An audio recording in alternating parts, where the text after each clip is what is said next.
Hello. Hello. देखिए, आप लोगों को जूरिस्प्रूडेंस शुरू किया जा रहा है। और जूरिस्प्रूडेंस में हमने अब तक क्या बताया था ये देखा जाए। आपका जूरिस्प्रूडेंस चूंकि आइज ऑफ लॉ होता है, विधि का नेत्र होता है, विधि की आंख होती हैं। अर्थात कानून कैसे बना और कानून होता क्या है इत्यादि बातें जूरिस्प्रूडेंस में पढ़ी जाती हैं। तो कानून के विद्वानों का विचार अलग अलग था। तो हमने पहला विचार हमने बता रखा है नेचुरल स्कूल या प्राकृतिक विचारधारा, जिसमें मुख्य रूप से शुरुआती दौर में हमने बताया कि कानून गॉड द्वारा, अल्लाह द्वारा, भगवान द्वारा बनाया जाता है। ये विचारधारा मानती हैं, यानी कि ये विचारधारा शुद्ध रूप से कल्पना या अनुमान या फिक्शन पर आधारित थी। 18वीं शताब्दी में इस कल्पना के विरुद्ध प्रतिक्रिया होती है, कल्पना का विरोध होता है। और बताया गया था कि प्राकृतिक विचारधारा के प्रतिक्रिया स्वरूप, यानी कि इसके अगेंस्ट में दो पैरल स्कूल जन्म लिए। आपका हिस्टोरिकल जन्म लिया, और ये हिस्टोरिकल या ऐतिहासिक जन्म लिया जर्मनी में। इसके प्रवर्तक सेवनी थे, पिता। और एनालिटिकल या विश्लेषणात्मक या प्रमाणवादी विचारधारा जन्म ली इंग्लैंड में, और इसके फादर जॉन ऑस्टिन थे। ऑस्टिन। हम आपका हिस्टोरिकल स्कूल की भूमिका बांध चुके थे। और हिस्टोरिकल स्कूल का थीम क्या है? थीम का मतलब ये हुआ कि हिस्टोरिकल स्कूल मुख्य रूप से कहता क्या है, इस बात को पिछले लेक्चर में डिटेल में बताया गया। चूंकि ऐतिहासिक विचारधारा के जो फादर हैं, पिता हैं, वो सेवनी हैं। लेकिन सेवनी से पहले भी कुछ विद्वान ऐसे हुए जो ऐतिहासिक विचारधारा को आगे बढ़ाए। अब छोटे छोटे हमें विद्वान देखना है, और तब सेवनी पर आना है। और सेवनी पर ही ज़्यादा क्वेश्चन बनता है। देखिए, पहला विद्वान मैं बता रहा था पिछले लेक्चर में, मॉन्टेस्क्यू। मॉन्टेस्क्यू के बारे में आपका अभी बिहार जे में भी क्वेश्चन बना था कि शक्ति पृथक्करण का सिद्धांत या सेपरेशन ऑफ पावर का सिद्धांत किसने दिया था? तो किसने दिया? मॉन्टेस्क्यू। मॉन्टेस्क्यू फ्रांस का रहने वाला था, और इसने एक किताब लिखी, राष्ट्रीय लोक चेतना, स्पिरिट डी ला नेशंस। स्पिरिट डी ला नेशन किताब लिखी। ये पूछ सकता है। और इन्होंने आपका विधि के बारे में जो वाक्य कहा, वही वाक्य दो लाइन देखना है। इन्होंने ये कहा कि विविध तथ्यों में राष्ट्रीय लोक चेतना ऐसा तथ्य है जिस पर विधि का स्वरूप निर्भर करता है। यानी कि जो वेरियस फैक्ट हैं, उसमें जो नेशनल स्पिरिट हैं, राष्ट्रीय चेतना है, वह ऐसा तथ्य है जिस पर कानून का स्वरूप निर्भर करता है, फॉर्म निर्भर करता है। फिर आपका इन्होंने ये बताया कि जो विधियां होती हैं वह जलवायु, स्थानीय स्थितियों, संयोग, पाखंड द्वारा सृष्ट होती हैं। यानी कि कानून उत्पन्न कैसे होता है, ये आपका मॉन्टेस्क्यू। इसके बाद आते हैं एडमंड बर्क। एडमंड बर्क ने भी दो लाइन कुछ कहा है, उसको देख लिया जाए। एडमंड बर्क जो हैं, ये इंग्लैंड के थे, और इन्होंने किताब लिखी। किताब का नाम याद रखना है, reflection of revolution in France, reflection of revolution in France किताब का नाम भी याद रखना है। इस किताब के रचयिता एडमंड बर्क महोदय थे। इन्होंने कहा क्या, तो एक लाइन इनका कोटेशन बस जानना है। इन्होंने ये कहा कि विधि एक क्रमिक यानी कि सिस्टमेटिक, विधि एक क्रमिक एवं जैविक, ऑर्गेनिक, जैविक माने ऑर्गेनिक, विधि एक क्रमिक एवं जैविक प्रक्रिया की देन है। इसलिए इसका अध्ययन ऐतिहासिक पृष्ठभूमि में किया जाना चाहिए। इन्होंने किसने कहा, ये एडमंड बर्क ने। इसके बाद गुस्टेव ह्यूगो आते हैं। गुस्टेव ह्यूगो क्या कहते हैं, आपका विधि समुदाय की भाषा तथा आचरणों की भांति अपना स्वरूप स्वयं ग्रहण करती हैं और स्वयं को परिस्थितियों के अनुकूल बनाकर विकसित होती रहती हैं। इसके बाद आइए आपका फेडरिक कार्ल वान सेवेनी 1779 से 1861 तक, यानी कि अब हमें चलना है सेवेनी महोदय पर। और देखिए क्वेश्चन क्या बना है आपका 17 यानी कि कार्यकाल भी याद रखना है। 1779 से लेकर 1861 ईस्वी तक, यानी कि 1779 ईस्वी से लेकर 1861 ईस्वी तक इनका कार्यकाल था। इनकी विशेषता पहले देख लिया जाए। सबसे पहले इनकी विशेषता ये है कि ये जर्मनी के थे, ये पहले याद रखना है। दूसरी विशेषता इनकी ये है कि ये हिस्टोरिकल स्कूल के फादर या पिता या आपका जन्मदाता माने जाते हैं। ये क्वेश्चन आ चुका है। तीसरी विशेषता इनकी ये है कि ये कोडिफिकेशन को यानी कि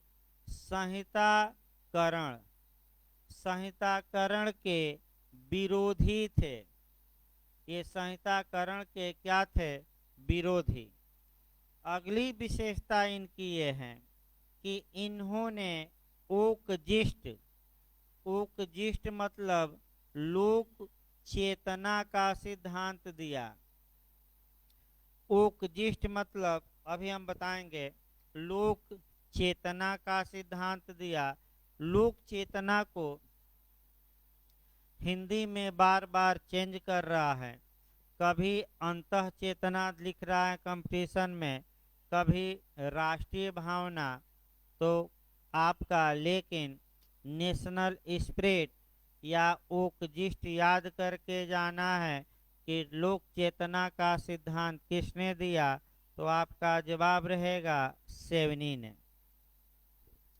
अब यहाँ एक क्वेश्चन और उठता है नामकरण, कि सेवेनी के सिद्धांत को ओकजिस्ट या लोक चेतना नाम किसने दिया, तो आपका सेवेनी के शिष्य थे और वह शिष्य थे पुचता। ये क्वेश्चन आ चुका है। फिर एक बार देखिए, अंडरलाइन कर लीजिएगा कि सेवेनी के सिद्धांत का आपका ओकजिस्ट या लोक चेतना नाम किसने दिया, तो आपका क्या जवाब रहेगा, पु आधा च ता, पुचता ने दिया। हम बताएंगे आगे आपका किसने दिया था, पुचता। ये कंपटीशन में आ चुका है। आजकल एक नया मॉडल बन रहा है कि सेवेनी ने अपना जो सिद्धांत है विधि और ओकजिस्ट का, वह किससे प्रेरित होकर दिया, यानी कि किसका प्रभाव इन पर पड़ा। तो जो ऊपर के विद्वान हैं उन्हीं लोगों का प्रभाव इन पर पड़ा। आज आपका ऊपर के जो विद्वान बताए गए थे कौन कौन, मॉन्टेस्क्यू। इसके बाद कौन बताए गए, आपका गुस्टेव ह्यूगो। उसके बाद हमने बताया था एडमंड बर्क बताया था। और इन तीनों लोगों का प्रभाव किस पर पड़ा, सेवनी पर। अब आइए थोड़ा इतिहास देखना है और यहाँ से क्वेश्चन यूपी जे का क्या बना है वह निकालना है। तब इनका विधि की परिभाषा, किताबें, इसके बाद वोकजिस्ट हमें देखना है, लास्ट में आलोचना और योगदान, इतना पूरा पढ़ना है। आइए एक क्रम से हम चलते हैं। देखिए आपका 1789 में यानी कि 1789 ईस्वी में फ्रांस में क्रांति होती है। और फ्रांस के क्रांति के पश्चात फ्रांस में नए नए कानूनों का जन्म होता है, अर्थात नए नए स्टैट्यूट या कानून बनाए जाते हैं। अब फ्रांस की क्रांति से आपका जर्मनी को बचाने के लिए सेवनी आगे आए और सेवनी ने ये कहा कि नए कानून न बनाए जाएं, बल्कि जो पुराने प्रथाएं हैं, रूढ़ियां हैं या जो पुराने कानून हैं उसी के अनुसार सोसाइटी को गवर्न किया जाए। अब यहाँ जो क्वेश्चन यूपीजे में बना है, जर्मनी में दो विचारधाराएं थी। एक विचारधारा ये थी कि जर्मनी में कानून नए नए बनाए जाए, यानी कि कोडिफिकेशन या संहिताकरण किया जाए। और एक विचारधारा थी कि जर्मनी में कानून नए न बनाए जाएं, अर्थात संहिताकरण न किया जाए, पुराने जो प्रथाएं हैं, रूढ़ियां हैं, उन्हीं के आधार पर जर्मनी को संचालित किया जाए। अब यहाँ जो यूपीजे में बना है वह ये बना है कि कौन सेवनी का विरोधी था। तो सेवनी का विरोधी पहले देखा जाए और ये क्वेश्चन बन चुका है। दो तीन मॉडल से बनता है। देखिए, एक विद्वान थीबाट थे, याद रखिए थीबाट, थीबाट याद रखना है, थीबाट। देखिए जर्मनी के हेडल वर्ग विश्वविद्यालय, जर्मनी के हेडल वर्ग विश्वविद्यालय में थीबाट महोदय प्रोफेसर थे और इन्होंने यह सिद्धांत दिया कि फ्रांस की तरह जर्मनी में भी कोडिफिकेशन यानी कि संहिताकरण किया जाना चाहिए, नए नए कानून बनाए जाने चाहिए। तो ये क्वेश्चन आपका दो एंगल से पूछा है कि सेवनी का विरोधी कौन था जर्मनी में, तो क्या मारेंगे, थीबाट। दूसरा मॉडल, जर्मनी में सेवनी के समय संहिताकरण का पक्षधर कौन था, तो क्या मारेंगे, थीबाट। ये क्वेश्चन यूपीजे में आ चुका है, भाई गलत ना हो। अब आइए बैक होइए सेवनी पर।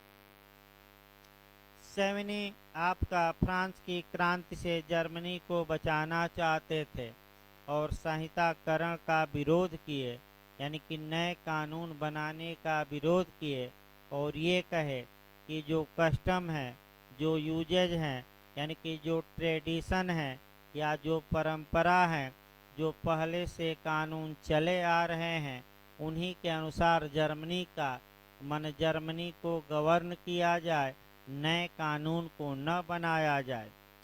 ऐसी दशा में जर्मनी में आपका यानी कि संहिताकरण के ये विरोधी थे, कोडिफिकेशन के।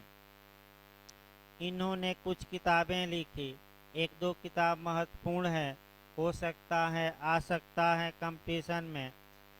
ओम वेरफ, ओम वेरफ, इन्होंने जो किताब लिखी सेवनी ने, वह कौन सी किताब लिखी, ओम वेरफ किताब लिखी, ये इनकी प्रसिद्ध किताब है। इसके बाद इन्होंने और भी किताब लिखी, आपका the law of possession, the law of possession यानी कि कब्जे की विधि, द लॉ ऑफ पजेशन। अगली इन्होंने किताब लिखी डास रेचट डेस वेस्टेड, डास ये भी पूछ सकता है, डास रेचट, डास रेचट डेस डेस वेस्टेज, वेस्टेज किताब लिखी इन्होंने, डास रेचट डेस वेस्टेज। देखिए आपका जर्मनी ने सेवनी का तर्क देखा जाए, सेवनी ने आपका क्या क्या तर्क ला के बारे में दिए, और एक एक तर्कों को अच्छे से जानना है, तब आपका इनका उपजिष्ट को जानना है, और उपजिष्ट को आपका कवर भी करना है। देखिए सेवनी के सिद्धांत की मुख्य बातें क्या क्या हैं वो देखा जाए। पहली ये बात है कि विधि केवल तर्क बुद्धि यानी कि रीजनिंग, विधि केवल तर्क बुद्धि की उपज नहीं है, बल्कि यह इतिहास की उपज है। यानी कि अगर कानून को हमें देखना है तो हमें इसके हिस्ट्री में जाना पड़ेगा। केवल तर्क बुद्धि या कल्पना के आधार पर हम कानून को नहीं देख सकते अच्छे से। इसके बाद इन्होंने दूसरी बात ये बताई कि विधि भाषा के समान धीरे धीरे कायिक यानी कि शरीर के विकास की भांति आपका विकसित होती है। यानी कि जिस प्रकार किसी भाषा में, जिस प्रकार किसी भाषा में नए नए शब्द जुड़ते जाते हैं और पुराने शब्द क्या होते हैं, हटते रहते हैं, या जिस प्रकार शरीर का विकास होता है आपका और अंत में उसका पतन हो जाता है, तो सेम प्रथाओं और रूढ़ियों का भी ऐसे ही विकास होता है। प्रथाएं जन्म लेती हैं, पुरानी प्रथाएं क्या होती हैं, धीरे धीरे समाप्त होती हैं, और नई नई प्रथाएं या परंपराएं या ट्रेडिशन जन्म लेते हैं। इसके बाद तीसरा आपका है कि विधि अंतः में शांत भाव से कार्यरत ताकतों का परिणाम है। यानी कि विधि को ऊपर से लागू नहीं किया जाता, बल्कि व्यक्ति के आपका कंसेंस में यानी कि अंतरात्मा में रहती हैं, और व्यक्ति अंतरात्मा के अनुसार क्या करता है, अपना कंडक्ट करता है, उसी को ला कहा जाता है। अगला ये बताते हैं कि विधि का एक राष्ट्रीय आधार होता है, नेशनल बेस होता है।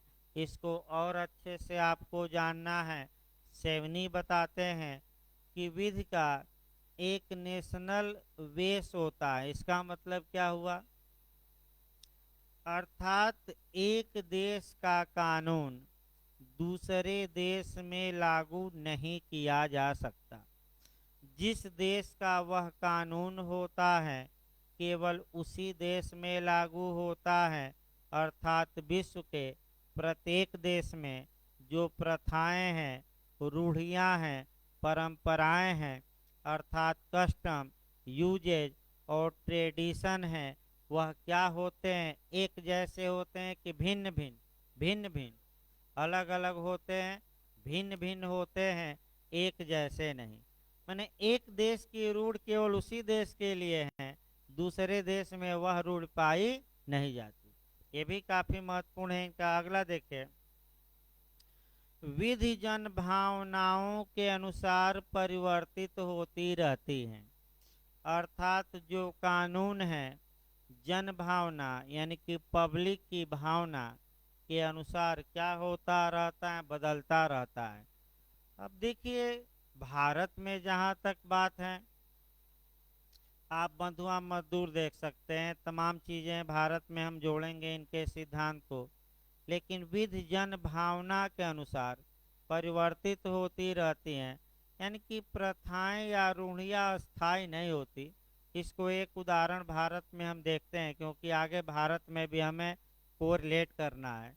महिलाओं से संबंधित देख लीजिए, तमाम मंदिर और संस्थाएं ऐसी थी जहां की महिलाओं का प्रवेश वर्जित था, लेकिन धीरे धीरे लोगों की भावनाओं में परिवर्तन आया और महिलाओं को भी प्रवेश दिया जाने लगा। और एक दो आपका आया भी विवाद, तो सुप्रीम कोर्ट ने कहा कि नहीं, आर्टिकल 14 का पालन करना होगा, यानी कि महिला को भी मंदिर में जाने का क्या है, हक है। और तमाम हम विवाद बताएंगे आगे, क्योंकि भारत में इन सिद्धांतों को हमें अलग से क्या करना है, पढ़ाना है। इसके बाद ये कहते हैं कि विधि का स्वरूप परपेचुअल या शाश्वत या अस्थाई नहीं होता। इसका मतलब कि अगर कोई प्रथा है, रूढ़ है, परंपरा है, अर्थात उर्फ है, तो वह अस्थाई नहीं होता। समय के साथ प्रथाएं क्या करती हैं, बदलती रहती हैं। इसके बाद आपका ये बताते हैं कि विधि बनाई नहीं जाती, यानी कि विधि न तो ईश्वर बनाता है, न ही शासक बनाता है, बल्कि विधि पाई जाती है। ये पिछली बार कोटेशन आ चुका है यूपीजे में कि किस विचारधारा का थीम है कि विधि पाई जाती है, बनाई नहीं जाती। तो आप कौन सी विचारधारा मार कर आएंगे, हिस्टोरिकल या ऐतिहासिक? पिछली बार ये आया है। इसके बाद ये बताते हैं कि जो विधि के पीछे एक्चुअल सेंसन होता है या वास्तविक दबाव होता है, वह सामाजिक होता है। अर्थात लोग परंपराओं का पालन, रूढ़ियों का पालन या प्रथा का पालन स्व आपका सामाजिक दबाव या सोशल प्रेशर के कारण करते हैं, संप्रभु और गार्ड के भय के कारण नहीं। इसके बाद ये बताते हैं कि जो रूढ़ होती हैं या प्रथा होती हैं, वह अधिनियमित विधि से श्रेष्ठ होती हैं। यानी कि समाज की प्रथा है और कानून संसद बनाए, तो ये जो प्रथा है ये संसद द्वारा बनाए गए कानून से उत्तम होती हैं। ये आपका सेवनी महोदय बताते हैं। दूसरा सेवनी का जो मुख्य पहलू है वह है ओकजिष्ट का सिद्धांत। इस पर आया जाए। सेवनी ने ओकजिष्ट का सिद्धांत दिया, लोक चेतना का सिद्धांत दिया, जन चेतना का सिद्धांत दिया। इसको हम कहते हैं नेशनल स्पिरिट। ओकजिष्ट का शाब्दिक अर्थ होता है नेशनल स्पिरिट या राष्ट्रीय भावना। अब राष्ट्रीय भावना है क्या? तो सेवनी महोदय ये कहते हैं कि जब एक विषय के बारे में, यानी कि एक सब्जेक्ट के बारे में किसी देश के अधिकांश लोग एक जैसा व्यवहार करने लगते हैं, एक जैसा कंडक्ट दिखाते हैं, तो ये माना जाता है कि उस विषय में नेशनल स्पिरिट आ गई है, राष्ट्रीय भावना आ गई है, और उसी को विधि कहा जाता है। इसका मतलब ये हुआ कि जो ये नेशनल स्पिरिट हैं, ये अच्छी भी और बुरी बुरी भी होती हैं। आइए इसका दो तीन उदाहरण देखा जाए। यानी कि सेवनी के अनुसार भारत में देखें, अगर हिंदू समाज के लोग पवित्र अग्नि के समक्ष 7 फेरे लेते हुए ज़्यादा लोग भारत में विवाह करने लगे तो इसी को सेवनी महोदय ला कहते हैं। और ये कहते हैं कि जब ज़्यादा लोग इस नियमों का क्या करने लगे पालन, तो क्या जन्म ले ली राष्ट्र में या देश में राष्ट्रीय भावना या नेशनल स्पिरिट। फिर आपका नेशनल स्पिरिट तमाम जगह से बताया जाएगा, लेकिन नेशनल जो स्पिरिट है आपका मोदी जी पर एक उदाहरण और एक ट्रंप पर देखा जाता है। मोदी जी ने 2014 के चुनाव में नेशनल स्पिरिट का बखूबी उपयोग किया और ये पाकिस्तान को रोज उल्टा सीधा बोलते थे और आपका इस आधार पर लोगों में राष्ट्रीय भावना जगी। लोगों ने ये सोचा कि यही वह व्यक्ति हैं जो तारणहार हैं, अर्थात यही वह व्यक्ति हैं जो पाकिस्तान को मिनटों में धूल चटा सकता है, और राष्ट्रीय भावना जागृत करके वोट ले लिए। इसी प्रकार ट्रंप ने भी किया और ट्रंप ने अमेरिका के लोगों के नेशनल स्पिरिट को भड़काया कि पहले अमेरिका के लोग, उसके बाद बाहरी लोग, और जीत गए।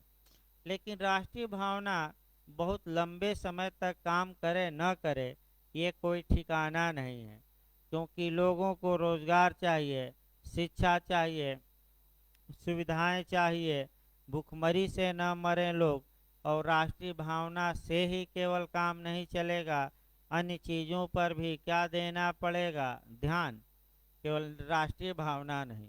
अगला देखा जाए आपका, इन्होंने वोकजिस्ट का सिद्धांत किससे प्रेरित होकर दिया। तो देखिए, राष्ट्रीय लोक चेतना का सिद्धांत सर्वप्रथम, ये क्वेश्चन आ चुका, अंडरलाइन कर लीजिएगा कि राष्ट्रीय लोक चेतना का सिद्धांत सर्वप्रथम मॉन्टेस्क्यू ने दिया था। किसने दिया था? मॉन्टेस्क्यू। और मॉन्टेस्क्यू से प्रेरित होकर ही इन्होंने वोकजिस्ट का सिद्धांत दिया।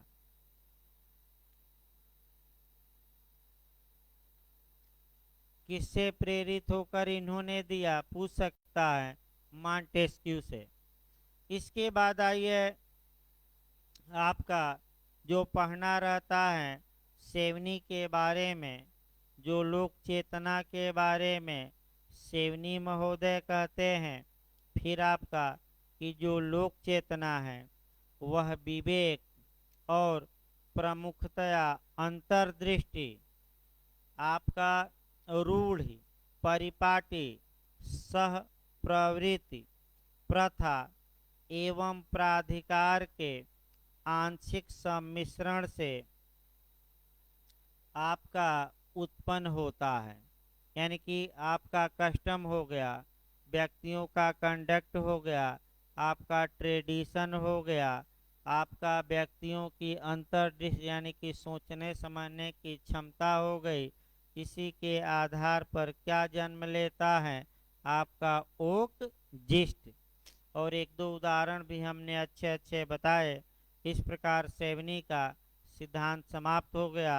अब सेवनी की आपका योगदान देखा जाए, सेवनी के योगदान ये हैं कि ये ऐतिहासिक विचारधारा के पिता थे और इसके बाद से ऐतिहासिक विचारधारा के विद्वान आगे भी बढ़े और इन्हीं के क्रम को आगे बढ़ाए सर हेनरी मेन ने बढ़ाया।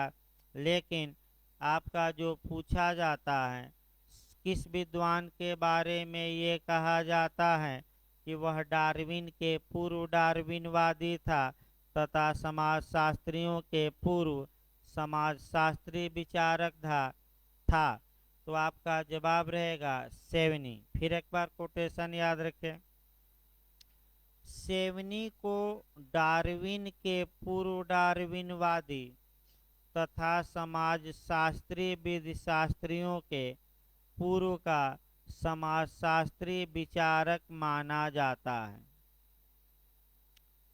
इनकी आलोचना हमें करनी है। आलोचना में विद्वानों का देखना है और आपका डायस महोदय का भी देखना है। डायस महोदय की जहाँ तक बात है, डायस महोदय ने इनकी कुल 11 आलोचनाएं की हैं, यानी कि इनके सिद्धांत में कितना कमियां निकाली हैं, 11। तो उतना हमें देखना नहीं है, दो चार आलोचना ही देखना है। पहला ये देखना है कि ये विधायन के विरोधी हैं, और जबकि वर्तमान समय में संसद द्वारा ही ज़्यादा कानून बनाए जाते हैं। आपका ये कानून बनाने का क्या करते हैं, विरोध। दूसरा, प्रथा का समर्थन करते हैं, तो प्रथा से कानून बनने में बहुत ज़्यादा समय लगता है, और वर्तमान समय में आप देख रहे हैं कि तुरंत तुरंत कानून की आवश्यकता है, तो क्या रुका जाएगा। और तत्काल आवश्यक हो तो राष्ट्रपति द्वारा क्या जारी करा दीजिए, ऑर्डिनेंस या अध्यादेश। तो आपका अगला आलोचना कल बताई जाएगी। धन्यवाद।